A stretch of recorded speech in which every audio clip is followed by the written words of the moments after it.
Disclaimer. While you were sleeping, Jeff Bezos and Amazon just signaled the end of the world as we know it. For the first time in history, a tech giant has stopped buying metal on the open market and started digging it out of the ground themselves. They aren't just buying copper, they are resurrecting a dead mine in Arizona because they know something you don't. The cloud is about to hit a physical wall. And that wall isn't made of code, it's made of copper and silver. Think of it like this. If copper is the skeleton and muscle of the global economy, silver is the nervous system. You cannot have an AI revolution with one and not the other. Copper carries the massive electrical load to the data centers, but silver is the only element on Earth conductive enough to handle the 2-nanometer chips that run the actual intelligence. Without copper, the lights go out. Without silver, the AI goes brain dead. And right now, Amazon is locking up the supply of both, leaving retail investors in the dust. As of this morning, January 23rd, 2026, copper is screaming toward $13,000 a ton, while silver is knocking on the door of $100 an ounce. This isn't a rally, it's a resource war. Amazon isn't using traditional mining. They're using bacteria and acid to eat through old waste piles just to find a few scraps of red metal. If the world's most sophisticated logistics company is resorting to bioleaching to secure their future, what do you think that means for the availability of your physical coins and bars by next month? In the next 10 minutes, I'm going to show you what the Rio Tinto Amazon deal really means, and explain why the silver solder shortage is the real reason tech stocks are looking so fragile today. The big money has already made its move. It's time you made yours. Let's start with what happened on January 20th, 2026. Amazon Web Services didn't just sign a supply contract with Rio Tinto. They took operational control of the Johnson Camp mine in Arizona using Rio Tinto's Newton technology. When was the last time you heard about a tech company doing something that oil companies do when they're preparing for a crisis? This isn't diversification. This is survival strategy. Here's what most people are missing. When your retirement account holds shares in companies building data centers, those companies are now facing a material they literally cannot guarantee access to without vertical integration. The spot market isn't reliable anymore. The futures market is showing backwardation that would make oil traders from the 1970s nervous. Amazon looked at the landscape and made the calculation that it's better to own a dormant mine in Arizona than to depend on global supply chains that are fracturing in real time. The bioleaching technology Amazon is using tells you everything about how desperate this situation has become. Traditional mining extracts copper from rich ore deposits. Bioleaching uses engineered bacteria to literally digest waste rock that was considered too poor quality to process decades ago. We're talking about using microorganisms to pull copper from material that previous generations threw away because it wasn't economically viable. That's not innovation for innovation's sake. That's what you do when you've run out of better options. Now let's talk about why silver isn't just important, it's irreplaceable in this equation. When engineers design the next generation of AI chips at 2-nanometer architecture, they face a conductivity challenge that no other material can solve. These chips operate at a level of density and speed where even microscopic resistance creates catastrophic heat and signal loss. Gold is stable, but not conductive enough. Copper is abundant, but can't match the performance requirements. Silver has the highest electrical conductivity of any element on Earth, and at these scales, that difference isn't marginal, it's make or break. The chips powering artificial general intelligence need silver not as an enhancement, but as a fundamental requirement. The connections inside these processors are so small, so precise, that only silver's superior conductivity prevents system failure. We're not talking about using silver where you could substitute other materials with some trade-offs. We're talking about a technological necessity that has no viable alternative at current performance targets. Here's where the demand multiplication happens. The new AI server racks being installed in 2026 generate heat that air cooling simply cannot handle. The industry tried to optimize fans and airflow, but physics doesn't negotiate. Liquid cooling is now mandatory, not optional.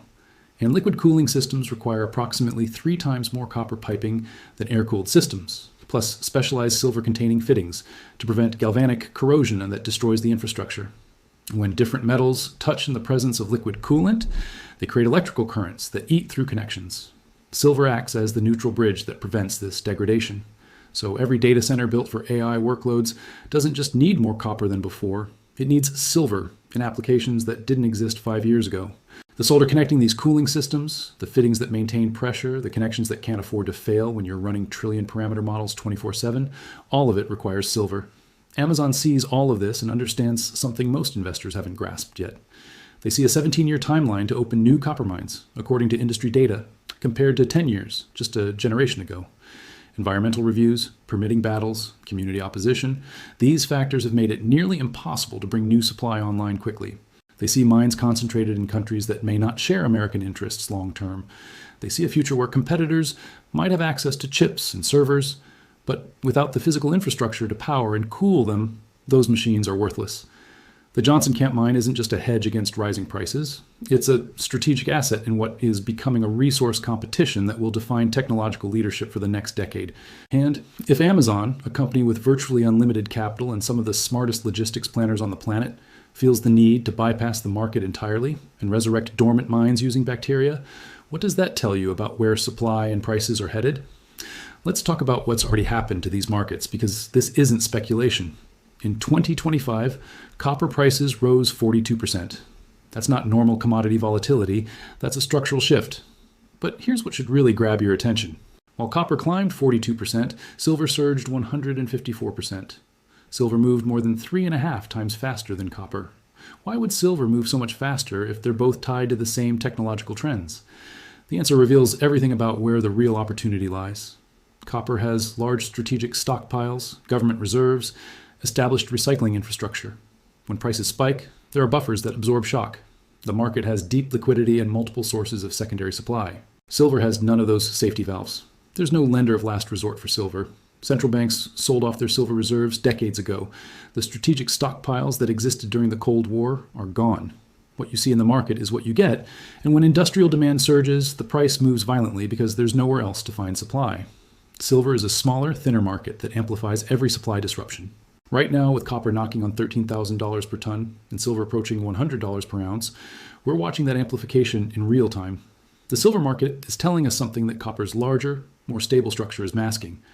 The shortage isn't coming, it's here, and it's accelerating faster than most analysts predicted. Think about your portfolio right now. If you're planning to retire in the next 10 years, you probably hold technology stocks, maybe index funds, perhaps some bonds. Do those holdings account for a world where the raw materials needed to build AI infrastructure are in structural deficit? Are you positioned for a scenario where companies that secured supply early, like Amazon just did, dominate while their competitors scramble? This isn't about predicting some distant crisis. Amazon's move on January 20th wasn't about preparing for problems in 2030 or 2035. This is about recognizing a transformation that's already in motion, one that institutional players are responding to right now while retail investors are still reading headlines about AI being the next big thing without understanding what AI actually runs on. The AI revolution is real, but it's not built in the cloud. It's built on metal pulled from the ground. Metal that takes years to refine, decades to find new sources of, and gets shipped through supply chains that are increasingly unreliable. The companies that control access to copper and silver will control the infrastructure that runs artificial intelligence.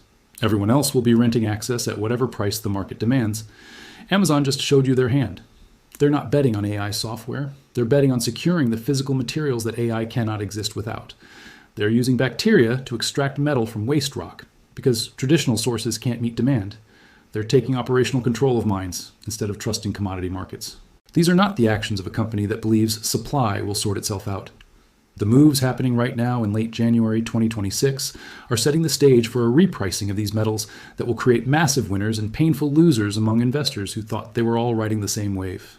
The question you need to answer is whether you are going to recognize what this signal means before copper crosses 15ths, 1,000 and silver breaks through 120, or whether you're going to watch from the sidelines as the biggest resource shift since the oil shocks of the 70s plays out in real time.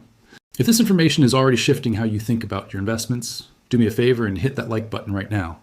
And if you want to stay ahead of moves like Amazon's before they become mainstream news, subscribe and turn on notifications.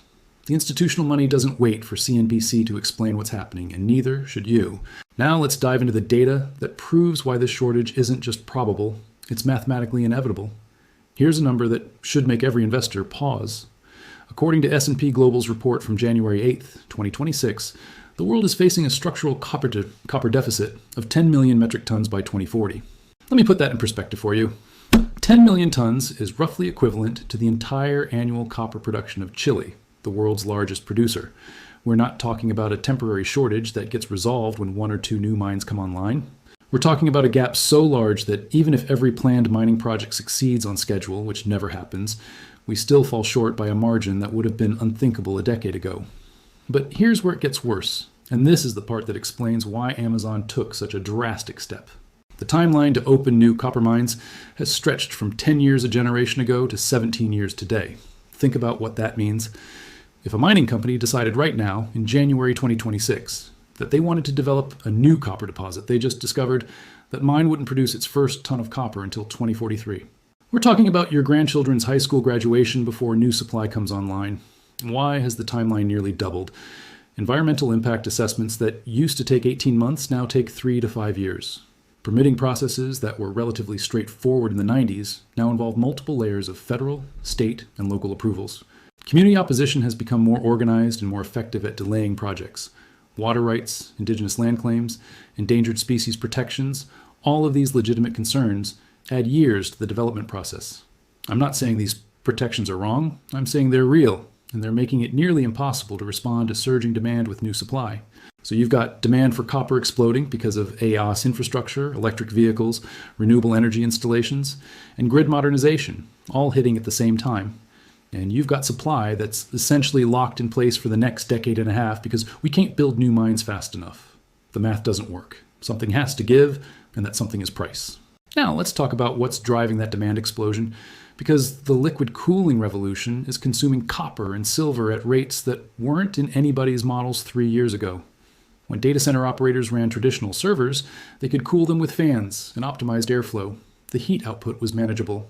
But the AI workloads running in 2026 generate heat at levels that make those old systems look like pocket calculators compared to supercomputers. NVIDIA's latest AI accelerators, the ones that every major tech company is ordering, in quantities that boggle the mind. Each chip produces heat that requires liquid cooling to dissipate. Not as an option for high-end installations, but as a mandatory requirement. Air simply cannot move heat away from these processors fast enough to prevent thermal throttling or outright failure. So every new data center being built for AI, every retrofit of existing facilities to handle AI workloads requires a complete redesign of the cooling infrastructure. Here's what that redesign means in practical terms. A traditional air-cooled server rack might use 50 pounds of copper for power distribution and some modest wiring. A liquid-cooled AI rack uses approximately 3 times that amount. You need copper piping to carry coolant to every server. You need copper in the heat exchangers that transfer heat from the liquid to the air. You need copper in the pumps, the manifolds, the distribution systems. Every single rack multiplies the copper requirement by a factor that was ain't in the demand models when analysts were making their 5-year forecasts. And that's just the copper side of the equation. The silver requirements are even more critical because they're tied to a problem that most people don't even know exists. When you build a liquid cooling system with multiple types of metal in contact with each other, you create what engineers call galvanic corrosion. The liquid coolant acts as an electrolyte, and different metals have different electrical potentials. Put them in contact with each other in the presence of that electrolyte, and you've created a battery. Current flows, and the less noble metal literally dissolves over time. This isn't a theoretical problem that might happen eventually. This is a failure mode that destroys cooling systems in months if you don't design around it. The solution is to use transition metals, intermediate materials that bridge the gap between different metals and prevent the corrosive current from flowing. Silver is the industry standard for these applications because it's conductive enough to do the job, but noble enough not to corrode itself. The fittings, the connectors, the joints where copper pipe meets aluminum heat sinks, all of them require silver alloys to prevent system failure. So you've got 3 times more copper per rack, plus new silver requirements that didn't exist before liquid cooling became mandatory. And you've got hyperscalers like Amazon, Microsoft, and Google, each planning to build out thousands of megawatts of new AI data center capacity over the next 5 years. Do the math on how many racks that represents, multiply by the metal requirements per rack, and you start to understand why prices are moving the way they are. Let me give you a concrete example of what this looks like on the ground. Microsoft announced in December 2025 that they're building a 500 megawatt AI data center complex in Iowa. 500 megawatts is enough electricity to power roughly 300,000 homes. That's not a data center. That's a small city's worth of power consumption dedicated entirely to running AI workloads. The cooling infrastructure for that facility will require copper measured in thousands of tons, not hundreds. The silver content in the fittings and connections will be measured in tons, not kilograms. And Microsoft isn't alone. Google has similar projects in Tennessee and Nevada. Amazon has their AWS expansion plans that include multiple facilities of comparable size. Meta is building AI training centers. Every major tech company is in an arms race to build the most capable AI infrastructure. And they're all drawing from the same limited pool of copper and silver supply. This is why Amazon made the decision to go directly to the source and control production. They looked at this competition and realized that depending on the spot market was too risky. Now here's where the price divergence from 2025 becomes really instructive about where we're headed. Copper rose 42% over the course of the year. That's a massive move for a major industrial metal, the kind of appreciation that usually only happens during global supply crises. But copper is a large, deep market with established recycling streams and strategic stockpiles. When price spikes, some of that demand can be met by recycling old wire, melting down pennies, pulling metal from electronic waste. It's not enough to prevent the price from rising, but it puts some ceiling on how fast it can move. Silver surged 154% in the same period. That's not just a faster move, that's a completely different magnitude of response to the same underlying demand drivers. And the reason is structural. The silver market is about 1/10 the size of the copper market in dollar terms. When you add the same amount of new industrial demand to a market that's 10 times smaller, the price impact is exponentially larger. More importantly, silver has no strategic reserves stepping in to moderate the price. When copper spiked in past cycles, governments would occasionally release metal from strategic stockpiles to cool the market down. The United States doesn't maintain silver reserves anymore. Neither do any other major economies. What's produced gets consumed, and when consumption exceeds production, which has been the case for industrial silver for 3 consecutive years now, the price has to rise until demand destruction occurs, or new supply comes online. But here's the critical point about silver and AI infrastructure. This isn't discretionary demand that disappears when price rises. You can't build a 2-nanometer chip with slightly less conductive material and accept slightly worse performance. You can't skip the silver fittings in your liquid cooling system and just hope the corrosion doesn't happen too fast. This is demand that has to be met regardless of price, because the alternative is that your AI infrastructure doesn't work. That inelasticity of demand is showing up in the forward curve. Silver futures for delivery in 6 months are trading at a premium to spot prices, a situation called backwardation that indicates severe near-term tightness. Normally, commodity futures trade at a premium to spot because of storage and carrying costs. When futures trade at a discount, it means people are so desperate for metal right now that they will pay more for immediate delivery than for a promise of delivery later. That's not a market that's functioning normally. That's a market that's breaking. The solder shortage is a perfect microcosm of this dysfunction. Electronics manufacturing uses silver-containing solder for connections that need high reliability. It's been a standard application for decades, with well-established supply chains and consistent pricing. But AI chip packaging requires silver solder specifications that are tighter than traditional applications. The solder needs higher purity, more consistent alloy ratios, better thermal characteristics. The manufacturers who make this specialized solder are running allocation systems right now. You can't just order what you need. You get assigned a quota based on your historical purchases and your relationship with the supplier. When you see allocation systems appearing in commodity markets, that's a red flag that supply has become genuinely scarce. And the companies getting squeezed are the smaller players who don't have the purchasing power or the relationships to secure guaranteed supply. They're the ones who will have to slow down production or redesign products to work around the shortage. Meanwhile, Amazon is out there resurrecting dormant copper mines with bacteria, ensuring their supply chain doesn't depend on allocation systems or spot market availability. This is the mathematical proof that this shortage is real and accelerating. 10 million tons of copper deficit by 2040. 17 years to bring new mines online. 3 times the copper per AI rack compared to traditional servers. Silver demand that can't respond to price signals because the applications are non-discretionary. Forward curves showing backwardation. Allocation systems appearing in solder markets. These aren't warning signs of a problem that might develop. These are symptoms of a crisis that's already here, and most retail investors haven't connected the dots yet. The big institutional players like Amazon have connected them. They're making moves that would have seemed crazy 5 years ago because they understand what the data is telling them. The question is whether you're going to trust your financial future to the hope that somehow supply and demand will magically balance, or whether you're going to position yourself ahead of the repricing that this shortage makes inevitable. So let's talk about what this repricing actually looks like in numbers you can use. Where are copper and silver headed in the next 6 to 12 months? And more importantly, how do you position yourself to benefit from this move instead of being left behind watching it happen? JP Morgan published their commodity outlook for the second quarter of 2026 on January 15th, and their base case has copper reaching $12,500 per metric ton. That's their conservative estimate, their model based on normal market conditions and typical supply response. But here's what their own report acknowledges in the risk section. If mine supply disappoints, which it has consistently for 3 years running, or if AI infrastructure build-out accelerates beyond current projections, which every indication suggests it will, copper could spike significantly higher. I'm going to give you a target that accounts for what we are actually seeing on the ground rather than what econometric models assume. copper is heading toward $13,500 per ton within the next 6 months. That's not wild speculation. That's what happens when you have Amazon bio-leaching waste rock, when you have allocation systems appearing in industrial markets, when you have 17-year timelines to bring new supply online meeting demand that's doubling every 3 years. 13,500 represents approximately a 5% move from current levels around 12,800. That might not sound dramatic, but copper rarely moves in dramatic spikes over short periods because it's such a large liquid market. A 5% move in 6 months on top of the 42% move we just saw in 2025 represents a market that's fundamentally broken from its historical patterns. And when copper makes that move to 13,500, it's going to pull silver along with it through industrial sympathy and supply dynamics. Silver is currently knocking on the door of $100 per ounce. Once it breaks through that psychological barrier, and it will because the physical market is too tight to prevent it, the next target is $120. That's where the technical resistance sits. That's where the previous peak from the early 1980s sits in inflation-adjusted terms. And that is where the market will test whether this move has real fundamental support or whether it's just momentum trading.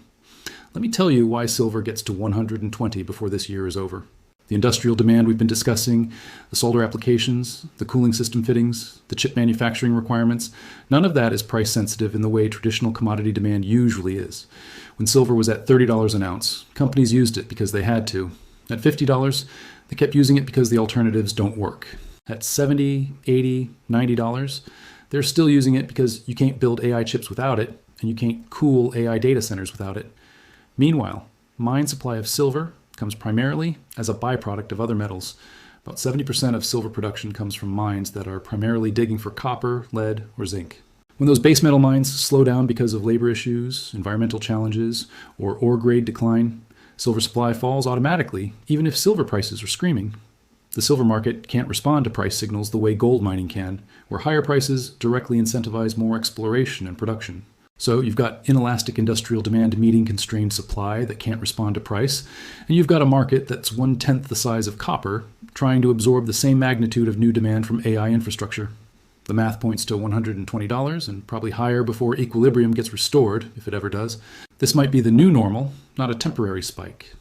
Now here's where it gets really interesting for your portfolio, and this is the part that can actually multiply your wealth rather than just preserving it. When copper moves from current levels around $5.90 per pound to $6.50 per pound, which is what 13,500 per ton translates to, that's about a 10% move in the underlying commodity. But look at what happens to the companies that mine it. Freeport-McMoRan, ticker symbol FCX, is one of the largest copper producers in North America, with major operations in Arizona and New Mexico. They're all in sustaining costs the total amount it costs them to pull copper out of the ground, including everything from labor to equipment to environmental compliance, runs around $3.50 per pound on average across their operations. At $5.90 copper, they're making about $2.40 per pound in profit. At $6.50 copper, they're making $3 per pound in profit. Do you see what just happened there? A 10% move in copper prices just increased their profit margin by 25%. That's the multiplier effect that makes mining stocks so powerful during commodity bull markets. The operating leverage is enormous because costs are relatively fixed, while revenue moves with metal prices. And that profit increase flows straight to the bottom line, to earnings per share, to the stock price. Historically, when copper enters a sustained bull market, mining stocks don't just match the percentage gains in the underlying metal, they multiply them by factors of 3, 4, sometimes 5 times. If copper rises 15% over the next year, a well-managed copper miner might see their stock rise 45 to 75% because of that operating leverage. And we're not talking about 15% copper gains. We're talking about a structural repricing that could push copper up 30 to 40% from current levels over the next 18 months. Taseko Mines, ticker TGB, operates the Gibraltar mine in British Columbia, one of the largest open-pit copper mines in Canada. They're a smaller company than Freeport, which means higher risk but also higher potential returns. When copper was trading at $4 per pound in 2023, TGB stock was under $1. As copper climbed through 2024 and 2025, TGB went to $2, then $3. Now it's trading around $4.50. The stock has already quadrupled, but copper has only climbed from $4 to $5.90.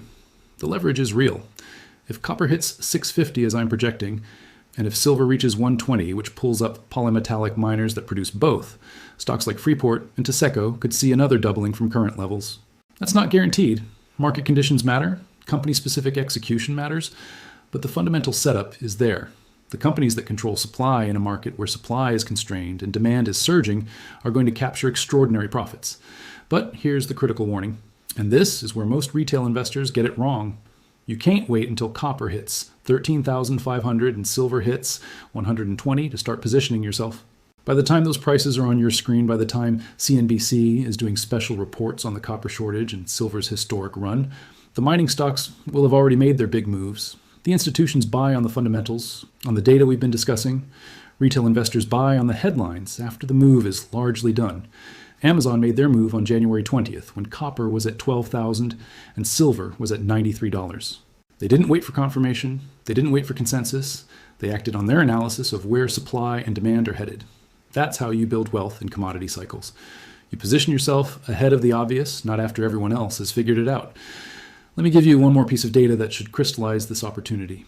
The ratio between copper miners' stock prices and the underlying copper price is currently at one of the lowest levels in 20 years. That means the stocks are cheap relative to the metal, which historically has been a strong buy signal. The market is pricing in significant risk of copper prices falling back, or significant skepticism that current prices are sustainable. But everything we've discussed, from the S&P Global deficit projections to Amazon's desperate bioleaching strategy to the 17-year timeline for new mines, suggests that current prices aren't the top, they're the new floor. The same pattern exists in silver mining stocks, but even more pronounced. The major silver producers are trading at valuations that assume silver returns to $60 or $70, not that it pushes through 100 and stays there. If you believe the fundamental case we've built, if you believe that AI infrastructure creates non-discretionary demand that can't be met by current supply, then silver miners at current valuations represent one of the most asymmetric opportunities in the market. Now, I want to be crystal clear about something, because this matters for your financial future. I'm not telling you to bet your entire retirement account on copper and silver miners. I'm not suggesting you take reckless positions that keep you up at night. What I am saying is that if you're not allocating at least some portion of your portfolio to benefit from this supply shortage, you're making an implicit bet that somehow the laws of supply and demand don't apply, that somehow technology will magically solve a problem that is fundamentally about rocks in the ground and the time it takes to extract them. The cloud isn't in the sky. It never was. The cloud is in the ground, in copper mines in Arizona and Chile and Peru, in silver mines in Mexico and Nevada. Every time you ask ChatGPT a question, every time you use AI to enhance a photo or summarize a document, you're drawing on infrastructure that requires physical metal. That metal has to come from somewhere, and right now, there isn't enough of it to meet the demand that's coming. Amazon figured this out and took control of a mine. Microsoft, Google, Meta, they're all doing versions of the same calculation, trying to secure supply chains that can't be secured through normal market channels anymore. These are the smartest, richest, most analytically sophisticated companies on the planet, and they're all scrambling for the same constrained resources. That should tell you everything you need to know about where prices are headed. If you wait until silver reaches $150 per ounce, until copper is at $15,000 per ton, until the mining stocks have already tripled again, you won't be an investor anymore. You'll be a spectator, watching other people build wealth on a trend that was obvious to anyone paying attention to the data. The big money has already made its move. The question is whether you're going to make yours while there's still time to benefit. This is your moment to act on information that most people won't understand until it's too late. The deficit is real. The timeline is locked in. The demand is accelerating. The companies that control supply are going to capture profits that seem impossible by historical standards, but make perfect sense when you understand the fundamentals. Position yourself accordingly. Don't look back wondering why you didn't act when you had the chance. Before you go, I need you to do something important. If this analysis changed how you're thinking about your investments, if you're planning to take action based on what you learned here, make sure you're subscribed to this channel, because what I'm about to reveal in the next video will shock you. I'm going to show you the 3 specific mining companies that control the largest combined copper-silver deposits in North America, the exact ticker symbols the institutions are accumulating right now, and the technical entry points that minimize your risk while maximizing your upside. This isn't generic investment advice. This is actionable intelligence that could make the difference between watching this bull market from the sidelines and actually building wealth from it. Subscribe, hit the notification bell, and I'll see you in the next one where we go deep on the specific plays. Don't miss it.